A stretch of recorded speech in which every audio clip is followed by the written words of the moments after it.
আমরা মনে করি এই যে ব্যালট পেপার তারা একটা নির্দিষ্ট দলের, এবং এইটা দুইটা জিনিসই ওএমআর মেশিন এবং আপনার ব্যালট পেপার দুইটা জিনিসই একই সংগঠনের, একই রাজনৈতিক সংগঠনের প্রতিষ্ঠান। যে রাজনৈতিক সংগঠনের ছাত্র সংগঠন আবার ক্যাম্পাসে এক্সিস্ট করে, যে রাজনৈতিক ছাত্র সংগঠন ক্যাম্পাসে ৩৫ বছর পর আত্মপ্রকাশ করেছে, এই সব কিছু মিলে আমরা মনে করি এই জায়গাটা আমাদের একটা সন্দেহের জায়গা তৈরি হওয়াটা খুবই স্বাভাবিক। সেই ব্যালট পেপার আমরা বলছি জামাতের প্রতিষ্ঠানে, জামাতের ক্যাম্পাসে ছাত্র সংগঠন ইসলামী ছাত্র শিবির, এটা আলাদা করে বলার কোনো কিছু নাই। আমরা বলছি যে সেই ব্যালট পেপার বিশ্ববিদ্যালয় যেখানে অলরেডি বেশি ব্যালট পেপার ছাপিয়েছে এবং যেটার মাধ্যমে আমরা মনে করি যে নির্বাচনের পরিবেশ নষ্ট হইতে পারে, সেই ব্যালট পেপার যে আরও বেশি ছাপায় নাই, সেই ব্যালট পেপার যে আরও বেশি ছাপায় তাদের কর্মী সমর্থকদের ভিতরে তারা আগেই দেয় নাই, সেটার প্রমাণ আসলে আমরা কীভাবে পাবো?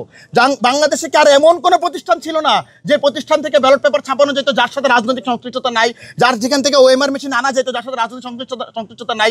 আমরা মনে করি এত কিছুর পর, এবং এটা শুধুমাত্র গতকালকে একটা বিচ্ছিন্ন ঘটনা না, এই ব্যালট পেপার এবং এই ওএমআর মেশিন এগুলো লাস্ট ১০-১২ দিন ধরে বিশ্ববিদ্যালয় নির্বাচন কমিশন যা যা করছে, বিভিন্ন প্রার্থীর প্রার্থিতা বাতিল করা, একদিন আগে ডোপ টেস্ট দেওয়া, আচরণবিধির নামে কোনো সাংস্কৃতিক অনুষ্ঠান, কোনো ডিবেট, কোনো সভা সেমিনার না করতে দেওয়া, এই সব কিছুরই ধারাবাহিকতা থেকে আমরা আসলে সন্দেহটা পোষণ করছি যে এইখানে আসলে আরো বড় কি হইতে পারে।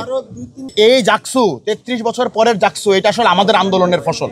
আমরা এখানে অজুহাত দেখিয়ে নির্বাচন বয়কট করতে চাচ্ছি, এই জন্য এই সংবাদ সম্মেলন না।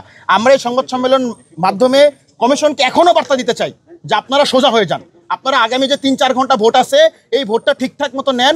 কারণ আমরা এইটা বিশ্বাস করি, যতই আপনারা ষড়যন্ত্র করেন, যতই আপনারা কুটচাল চালেন, জাহাঙ্গীরনগর বিশ্ববিদ্যালয়ের শিক্ষার্থীরা অতীতে যেভাবে সকল ষড়যন্ত্রকে নস্যাৎ করছে, আজকে ভোট দেওয়ার মাধ্যমে সেই ষড়যন্ত্রকে জাহাঙ্গীর বিশ্ববিদ্যালয়ের শিক্ষার্থীরা নস্যাৎ করবে। যে বিশ্ববিদ্যালয়ে ভোট কাস্ট প্রচুর কম, মেয়েদের হলে বিশেষ করে ভোট কাস্ট অনেক কম, এইটা এই বিশ্ববিদ্যালয়ের নির্বাচন কমিশন এবং বিভিন্ন গোষ্ঠী লাস্ট ১০-১২ দিন ধরে আচরণবিধির নামে আতঙ্ক তৈরি করা এবং বিভিন্ন ধরনের কঠোরতা প্রয়োগ করার মাধ্যমে এটা এই প্রেক্ষাপট তারা তৈরি করেছে, যে কারণে আজকে আমরা দেখেছি যে বিভিন্ন হলগুলোতে ভোটকাস্ট কম। আমরা দেখেছি যে আজকে ভোট গ্রহণ কিন্তু বিশ্ববিদ্যালয় ঢাকা থেকে বাস দিয়েছিল মাত্র একটা, যেটা সকাল ৮টায় আসবে।